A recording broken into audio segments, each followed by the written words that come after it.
반갑습니다. 난세를 사는 비결 황석공 소서 강의를 계기로 삶의 지혜를 발견하시고 건강하고 행복한 삶을 이어가시기를 염원하면서 오늘 강의 시작하도록 하겠습니다. 오늘은 제5장 제42절 상급 무공하며 벌급 무죄는 혹이니라. 이게 가혹하다. 아주 그냥 독한 것보다 더한 것이거든요.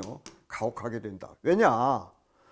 상이 없는데 상이 공 없는 사람에게 미치고 공이 없는데 그 사람한테 상을 주고 또 죄가 없는데 그 사람에게 벌이 미치면은 이것은 참 아주 혹독한 것이다. 혹독한 것. 혹독. 이 혹독하다. 이 혹독하다고 하는 것은 아주 그냥 가혹한 것이거든요. 정작 공을 세운 사람은 상을 받지 못하고, 공이 없는데 그 사람에게 상을 준다든지, 죄가 없는데 죄를 진 사람은 멀쩡하고, 죄가 없는 사람에게 벌을 받는다면 그 당사자들에게는 정말로 이 혹독한 일이거든요. 가혹한 일이고. 이 장상령의 주위에 보게 되면 비소의 가짜는 홍련이라 마땅한 바가 아닌데 더하는 것은 혹독함이라 이렇게 하였습니다. 중국 전국시대 진나라에 상앙이라는 재상이 있었습니다.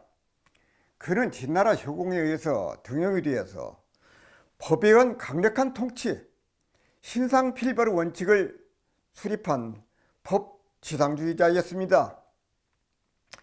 상황이 재상으로 발상되었을 때만 해도 진나라는 변방의 소국에 불과했고, 나라에서는 아무리 법령을 제정하고 시행해도 백성들이 이에 따르지 않아서 국가의 영과 권위는 땅에 떨어져 있었습니다. 나라의 영을 세우기 위해서 고심하던 그는 수도 남문에 긴 장대를 세워놓았는데 누구든지 이 장대를 북문으로 옮긴 사람에게 황금 100냥을 주겠다는 방을 붙였습니다. 진나라의 백성 모두가 이를 믿지 아니하고 상황을 비웃었으나 호기심이 많은 한 어리석은 백성이 그 장대를 북문으로 옮겼고 상황은 그에게 황금 100냥을 내주었습니다.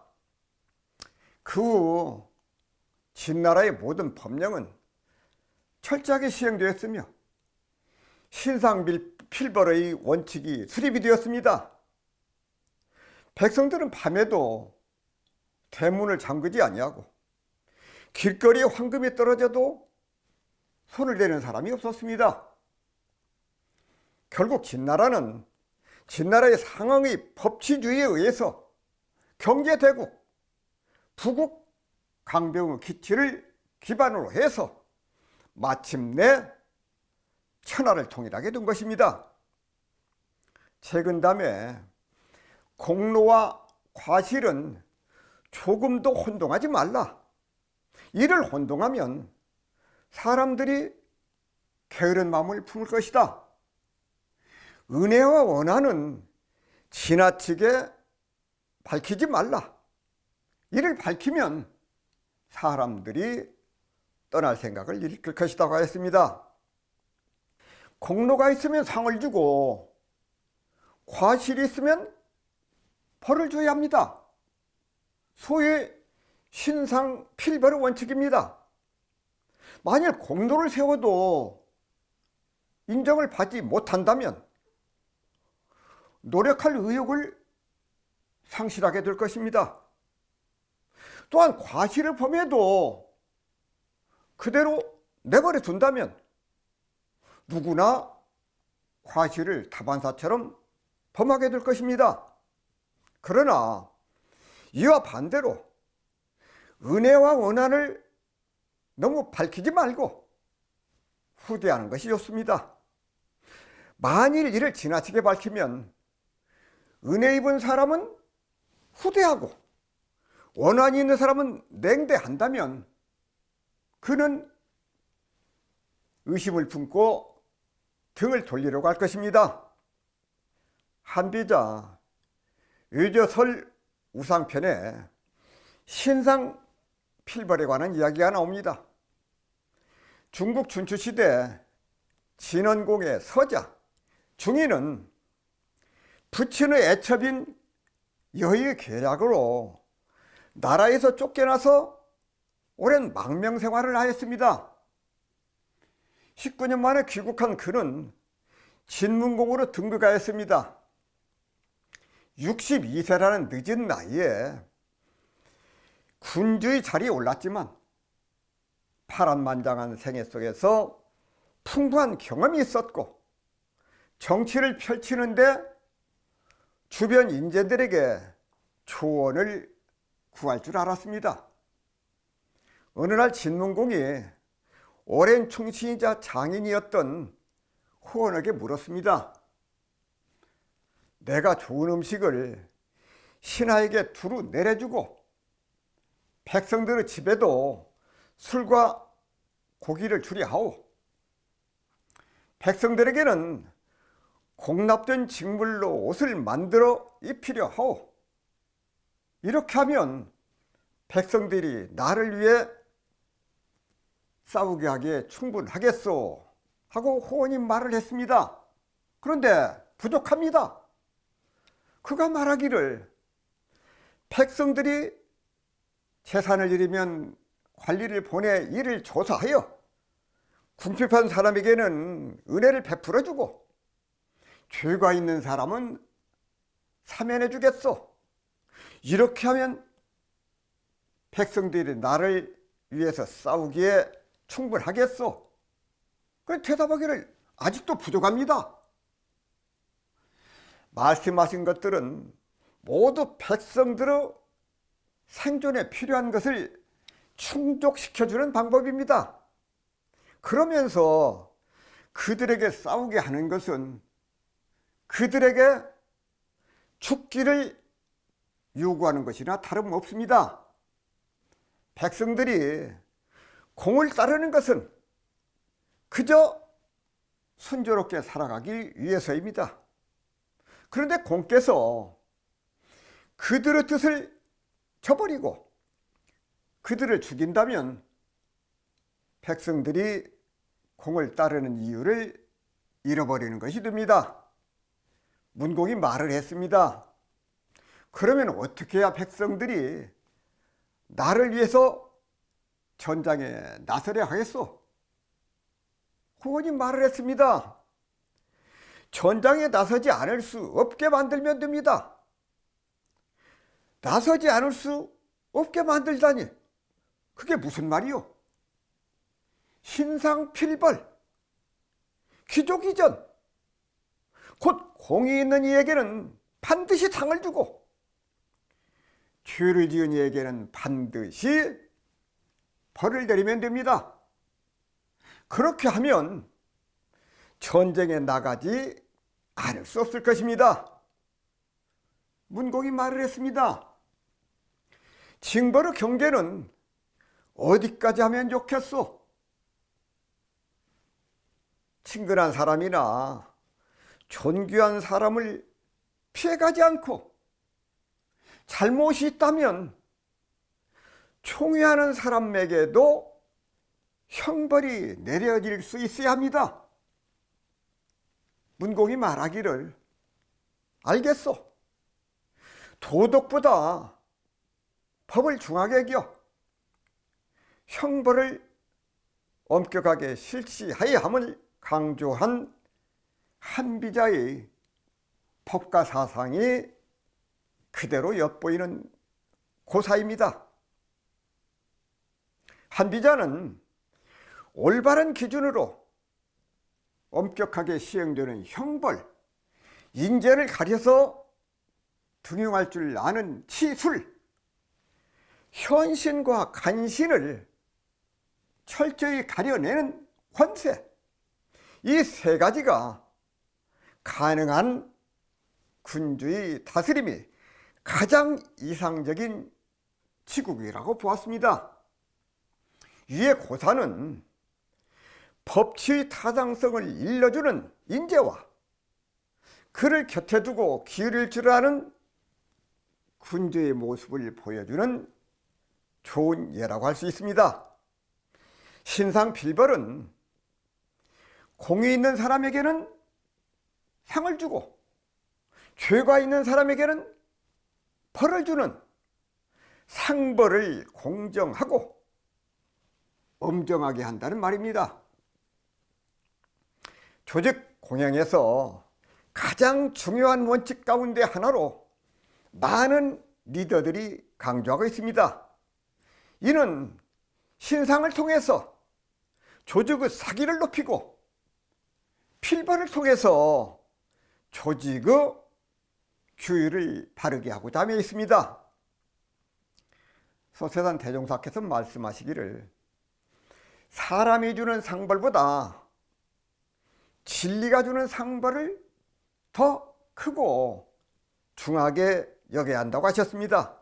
말씀하시기를 사람이 주는 상벌은 유심으로 주는지라 아무리 박다하여도 틀림이 있으나 천지에서 주는 상벌은 무심으로 주는지라 진리를 따라 호리도 틀림이 없어서 선악간 지은 대로 여견이 보응을 하되 그 진리가 능소능대하고 시방에 두루 있나니 어찌 그를 속일 수 있으며 그 보응을 두려워하지 아니하리요.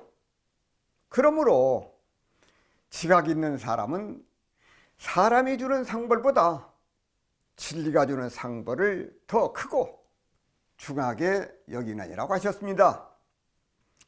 소서에 상급 무공하며 벌급 무죄자는 혹이라 상이 공의 없는 사람에게 미치고 벌이 죄 없는 데 미치면 혹독하게 되느니라고 하였습니다. 옛 성인은 말씀에 전공무사히 상벌신 공평무사하고 상벌은 확실하게 하라고 하셨습니다.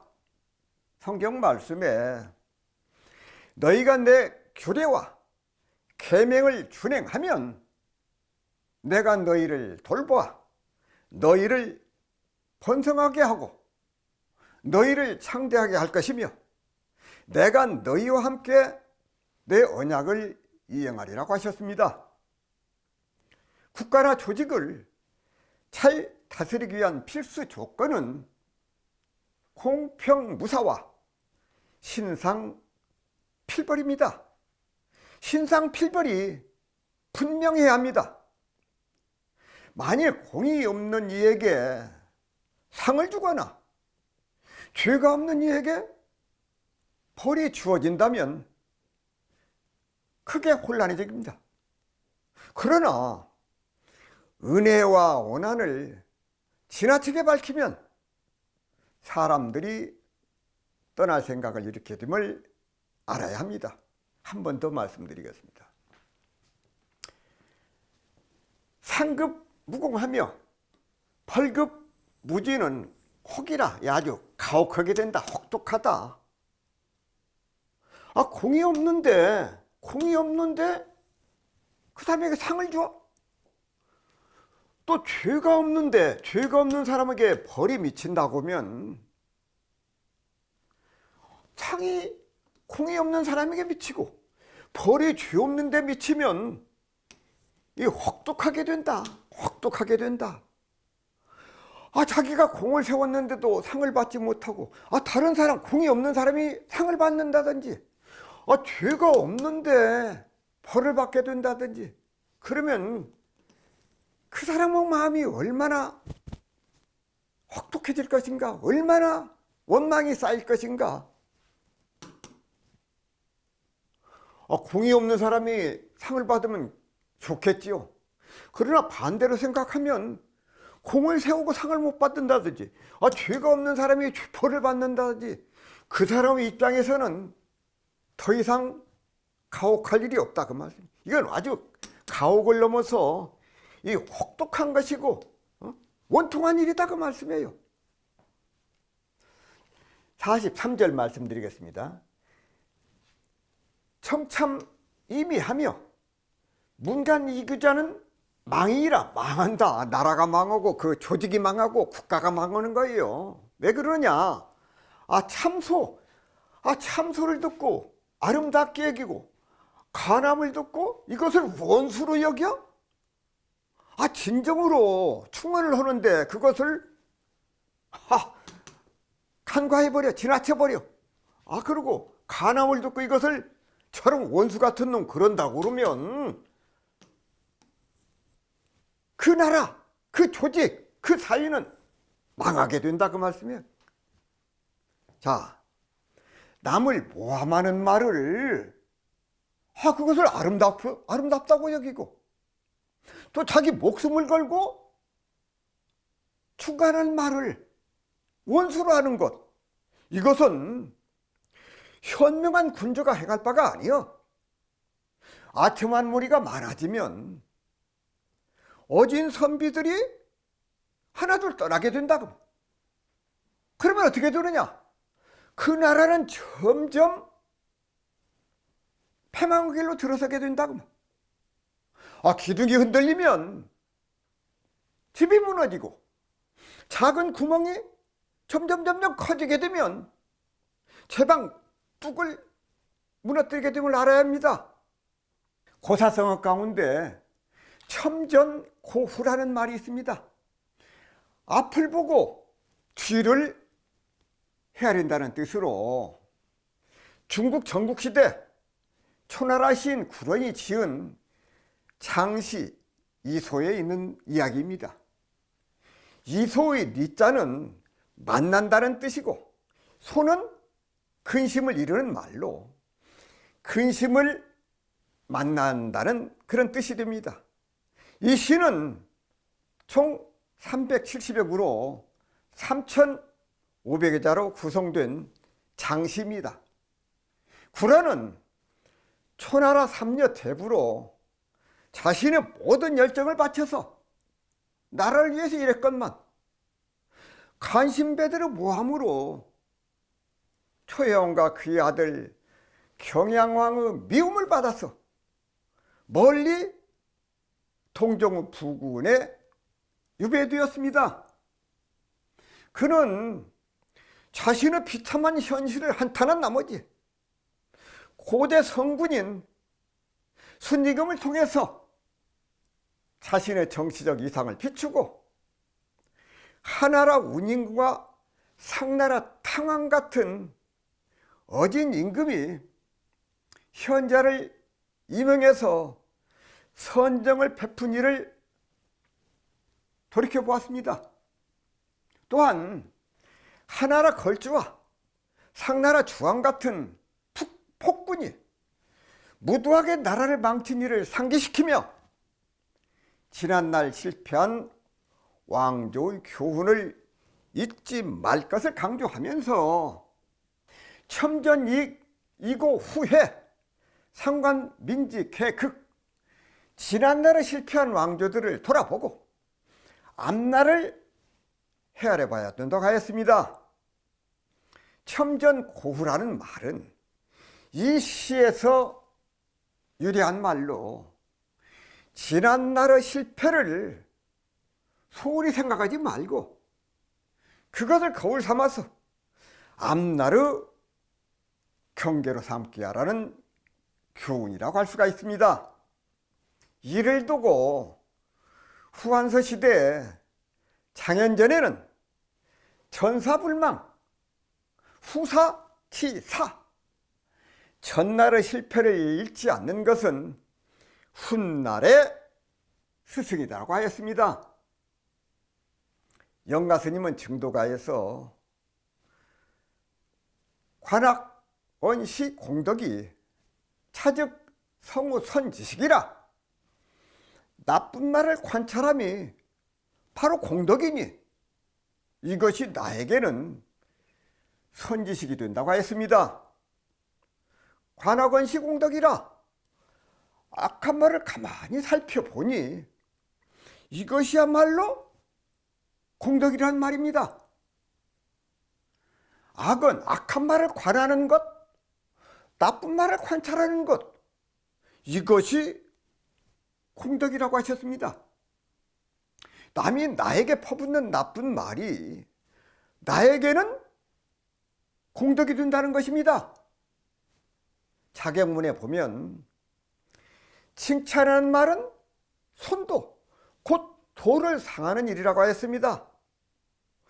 좋은 일도 하지 않았는데 칭찬을 받는 것은 나에게 도업을 소멸시키는 일이다. 자기 능력보다도 과분한 칭찬을 듣는 것은 오히려 덕을 감하는 것이고, 좋지 않은 것인데도 우리는 조금만 칭찬을 들으면 좋아합니다. 그러나 알고 보면 칭찬이 진짜 독약임을 알아야 합니다. 명심보감에 도선자 시오적이요 도학자 시오산이라고 하였습니다. 나를 칭찬하는 사람은 나의 도적이요, 나를 나쁘다고 말하는 사람은 나의 스승이라는 것입니다. 그래서 군자는 과분한 칭찬을 듣는 것을 꺼려하고 근거 없는 비난을 듣는 것은 오히려 달갑게 여겼습니다. 중국 주나라의 문왕은 자기를 비난하거나 충고를 하면 꼭 꿇어 앉아서 들으라고 그 말을 받아들였다고 합니다. 상대방이 나에게 충고를 하면 오히려 감사하게 들어야 합니다. 기분이 상하거나 화가 날 일이 아니라는 것입니다. 그런 이치를 익히 듣고 알고 있어도 나쁜 말을 들으면 즉각 반응을 합니다. 잠시 멈추고 한 생각만 돌이키면 되는데 그것이 잘 안 됩니다. 욕을 들으면 당장 발끈해서 내가 안 그러는데 왜 그렇게 모함을 하느냐, 왜 그렇게 비난을 하느냐, 그 말만 쫓아가서 화를 내고 맙니다. 왜 그런 말이 나왔을까? 깊이 생각해 볼 마음에 여유가 없는 것입니다. 거기서 한 생각을 멈춰서 생각하면 이것이야말로 관악언시 공덕이 되는데 그것이 잘 안 된다는 것입니다. 관악언시 공덕은 말 그대로 나에게는 큰 공덕이 되고 내 업장을 소멸해주는 아문흡사 감로가 됩니다.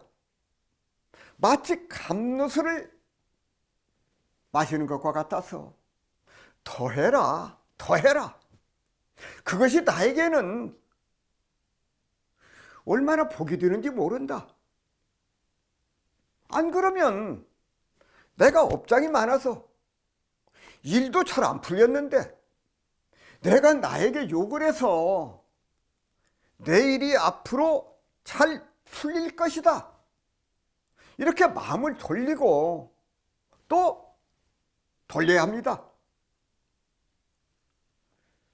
차직성호 선지식이라 직역을 하면 이것이야말로 나의 선지식이라고 이러는 것, 곧 나에게는 선지식이 된다는 것입니다.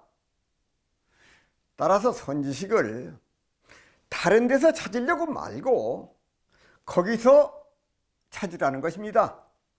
어디에서? 나에게 악한 말이나 나를 비방하는 사람 가운데에서 찾으라는 말씀입니다. 참으로 대단한 반전이 아닐 수가 없습니다. 선지식이란 무엇인가? 나를 깨우치고 나를 사람 되게 만들고 나를 가르치고 나에게 지혜를 주는 지혜의 눈을 열어주고 나를 인도해주고 나를 마침내 부처의 경지로까지 이끌어주는 사람이 바로 선지식이 아니겠는가?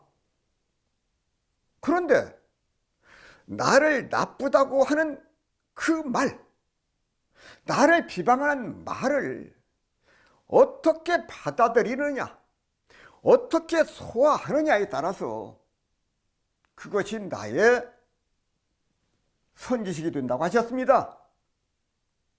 좋은 말로 가르쳐주고 높은 법으로 가르쳐주는 것보다도 우리가 신신명 공부를 하고 증도가 공부를 하고 그런 불조의 말씀을 공부하는 것보다도 사실은 나를 욕하고 비방하는 말을 내가 소화할 줄 안다면 그것이 천배 만배 더 나은 선지식이 될 수 있다는 것입니다. 성철 스님께서 부처님께서 오역죄를 짓는 것보다도 정법을 비방하는 죄가 더 크다고 항상 말씀을 하셨습니다. 오역죄를 지은 죄는 참회하면 다시 돌이킬 수 있지만 정법을 비방하면 불법의 인연을 끊어서 그 사람은 영원토록 성불하지 못하게 됩니다. 그 사람이 미워서 죄가 크다는 것이 아니라 정법을 비방하여 인연을 끊으면 영원히 성불할 길이 막히기 때문에 그 죄가 크다는 것입니다. 따라서 사소한 욕을 하는 것은 고사하고 정법을 비방하는 큰 욕도 나에게는 큰 공덕이 된다고 보아야 한다는 말입니다. 비방을 하고 욕을 하여도 조금 더 움직이지 않고 저쪽에서는 독을 주어도 이쪽에서는 감릇으로 받아 마시면 그것이 오히려 살이 되고 뼈가 되어서 부처가 안 되려야 안 될 수가 없고 자성을 깨치지 않으려야 깨치지 않을 수 없다는 것입니다. 그런데 저쪽에서 나에게 독을 준다고 나도 함께 독을 내놓으면 내 몸과 마음이 영원히 독이 되어서 지옥만 깊어지고 자성을 깨칠 수가 없어서 성불은 영원히 할 수 없게 된다는 것입니다. 소서에 청참 이미하며 문간 이기자는 망이라. 참소를 듣고 아름답게 여기고 간암을 듣고서 원수로 여기는 자는 패망하니라고 하였습니다. 저쪽에서 아무리 나를 비방하고 욕을 하더라도 그 비방과 욕을 감로소 삼아서 나의 갈 길을 가야 합니다. 같이 상대해서 비방하고 욕하며 싸워서는 안 됩니다. 오히려 그것을 나의 스승으로 삼을 줄 알아야 한다는 것입니다. 요즘같이 힘들고 어려운 때일수록 참전고후 앞을 보고 뒤를 헤아린다는 고사는 우리들 마음 가운데 되새겨봐야 할 참으로 고마운 말씀, 금원이 아닐 수가 없습니다. 첨전고후 앞을 보고 뒤를 헤아릴 줄 알아야겠습니다. 한 번 더 말씀드리겠습니다. 청참이미하며 문간이기자는 망이라 망하게 된다. 그 나라, 그 조직, 그 사회는 망하게 된다. 참소를 듣고 이것을 오히려 아름답게 여겨. 아첨하는 말, 아첨하는 말이거든요. 아첨하는 말. 그래서 오히려 나를 칭찬해줘. 그래서 아름답게 들어. 또 목숨을 걸고 간을 하는 그 말을 원수로 알아들으면은 그 나라, 그 조직, 그 사회는 망하게 된다 하는 말씀을 드리면서 마무리하겠습니다. 제5장 44절.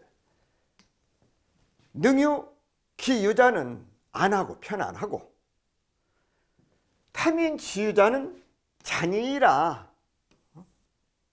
참 이게 잔악하게 된다 그 말이거든요. 잔인하다 할 때. 자, 능히 그 소유한 것만 가지면 편안하고 안분을 하면은 그 사람이 편안해, 행복하고. 안분.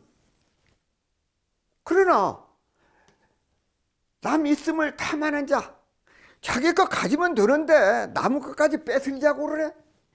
탐한 자는 점점 투잔해진다 그 말이야. 점점 줄어들어.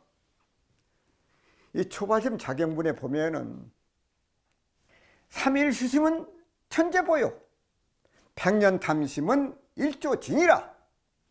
삼일사건 마음은 천년의 보배가 되고 한평생 탐하여 모은 재산은 하루아침에 먼지가 된다고 했습니다.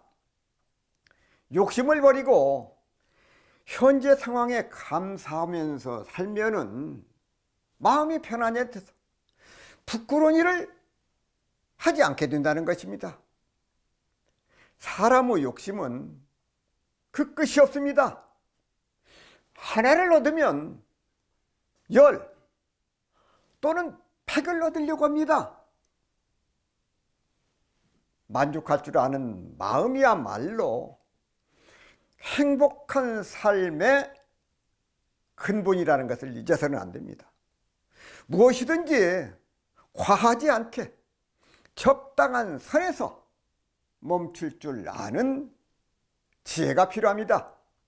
욕심을 부리거나 무리하게 나아가지 않고 자신의 역량과 상황에 맞춰서 행동하면 부끄러운 일을 하지 않고 떳떳하게 살 수 있다는 것입니다. 이 법정 스님은 무소유를 강조하셨습니다. 무욕과 만족은 멀리 있지 않다. 무욕과 만족은 건강한 삶의 가치를 실현한 바탕이라고 할 수 있다. 그것은 타인과 공존하는 사회 속에서 자신을 드러내고 확인할 수 있는 최선의 수단이자 사회의 건강함을 확인할 수 있는 척도이기도 하기 때문입니다. 지족, 상족, 지지, 상지. 족한 줄을 알면 항상 편안하고 그칠 줄을 알면 부끄러움이 없다. 지족, 상족, 지지, 상지. 이 두 문장은 명심보감 안분편에서 가장 핵심적인 내용 가운데 하나입니다. 우리가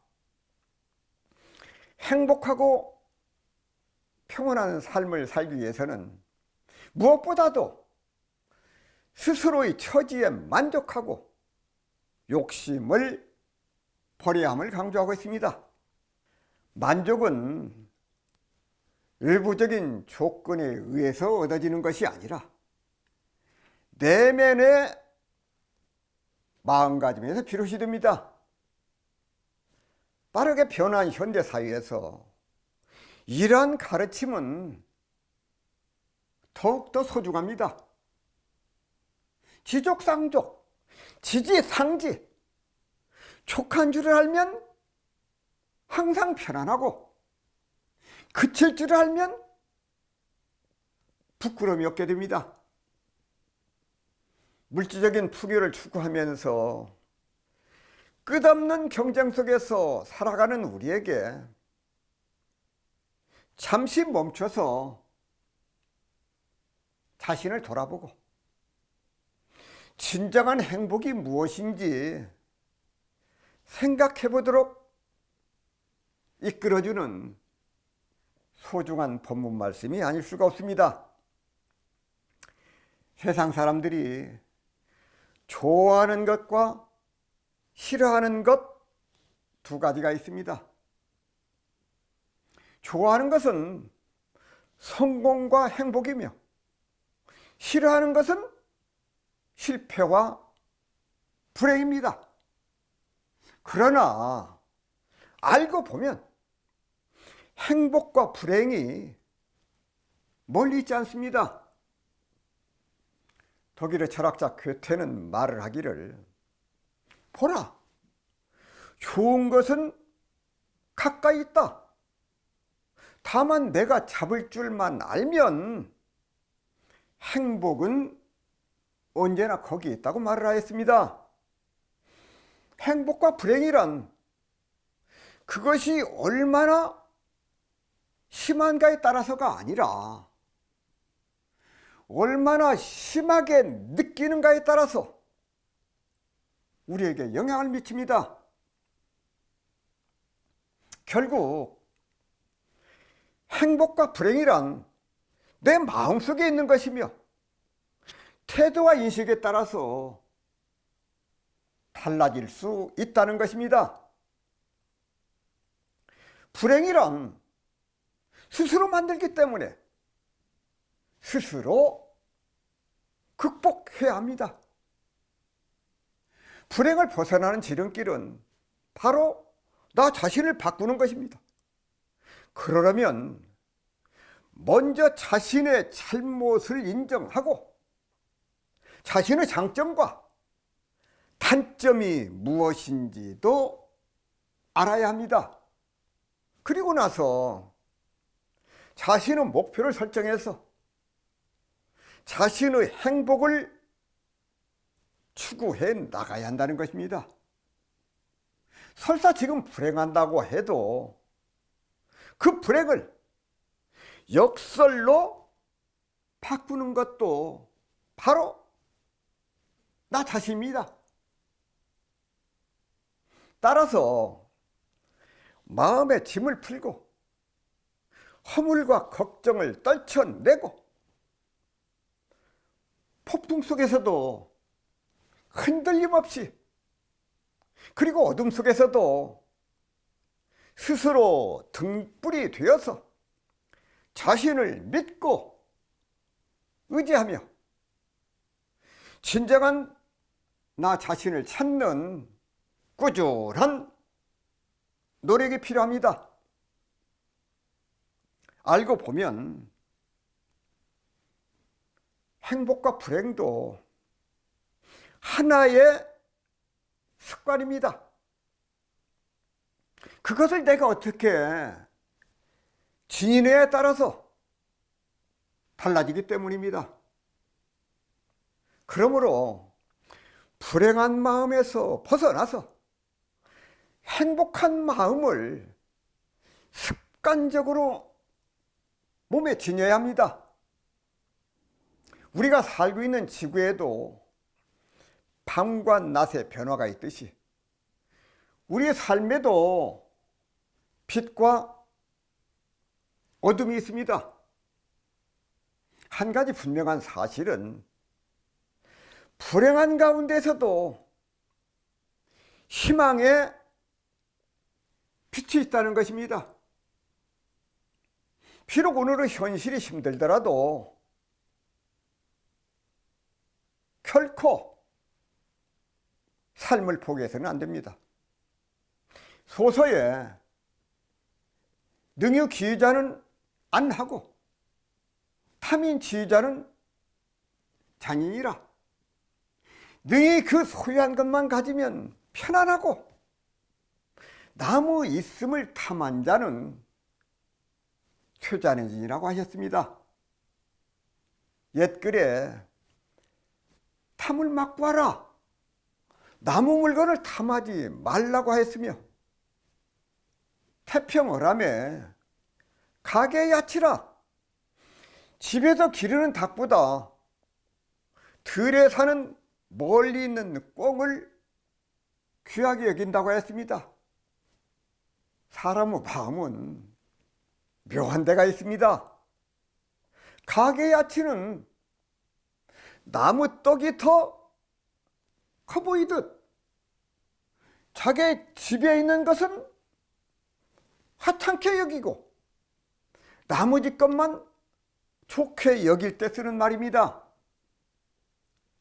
성경 말씀에 내 이웃의 집을 탐내지 말라, 내 이웃의 아내나 그의 남종이나 그의 여종이나 그의 소나 그의 낙이나 무릇 내 이웃의 소유를 탐내지 말라고 하셨습니다.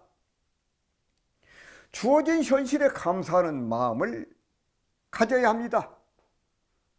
주어진 삶에 만족할 줄 알면 더 많은 것을 얻으려고 애쓰지 않아도 행복을 느낄 수 있음을 알아야 합니다. 한 번 더 말씀드리겠습니다. 능욕 지휘자는 안하고 편안하고 탐인 지휘자는 잔인이라, 능히 그 소유한 것만 가지면 편안하고 나무 있는 것까지 탐하는 사람은 점점 쇠잔해진다고 하였습니다. 우리가 이 세상을 살면서 자기 처지에 안분을 한다고 하는 것은 참 쉬운 것 같아도 참 이게 어렵습니다. 왜 그러냐면 사람의 마음은, 사람의 욕심은요, 한이 없습니다. 한이 없어요. 하나를 가지면 열을 얻고자 하고, 열을 가지면 백을 얻고자 해요. 자기 것이 좋은 것인데도 불구하고 자기 것보다는 다른 사람이 가진 것을 더 좋게 보고 그것을 가지려고 해. 그래서 자기 것에 안분을 하는 사람, 그 사람은 늘 편안한데 자꾸 욕심을 채우지, 자기 욕심을 자꾸 더 내려고 하면은 불행하게 돼. 그런 사람이 가정이 있게 되면 그 가정이 어렵게 되고, 사회에 있게 되면 사회가 어렵게 되고, 나라를 다스리는 그런 마음을 가지면 그 나라가 망하게 돼요. 그래서 참 그 처지에 안분을 한다, 그것은 알고 보면 참으로 어려운 일이요. 그런데 그것을 넘어서야 되거든요. 이 넘어선다, 이 극기라고 그런 것이요, 자기가 대동사님께서 그랬었습니다. 다른 사람을 이기는 사람, 그 사람이 강한 사람이 아니라 자기를 이길 수 있는 힘, 그런 사람이 참으로 강한 사람이라고 그러셨거든요. 자기 자신을 능히 이길 수 있는 사람, 그런 사람은 세상에 나가서도 어떤 어려움이라도 극복할 수 있는 사람이 된다 그랬습니다. 그래서 극기복례라고 그랬거든요. 공자님께서도 자기 자신을 능히 이길 수 있는 그런 힘을 가져야 자기 자신을 보존을 하고 예를 지켜서 사회에 나갈 수가 있어. 그래, 그런 사람이 환영을 받는다고 말씀이요. 남을 이기기로만 하면은 그보다도 더 자기 자신도 힘들고, 그 사람을 대하는 사람도 힘들고, 같이 함께 사는 사람도 힘들고, 하루하루가 힘들게 돼요. 어렵다 그 말씀이에요. 그래서 우리가 세상을 어떻게 사는 것이 잘 사는 것인가, 내가 지금 과연 잘 살고 있는가, 내가 잘 가고 있는가, 이것을 한 번쯤은 멈춰서 생각을 하고 자기 자신을 돌아볼 줄 알아야 돼요.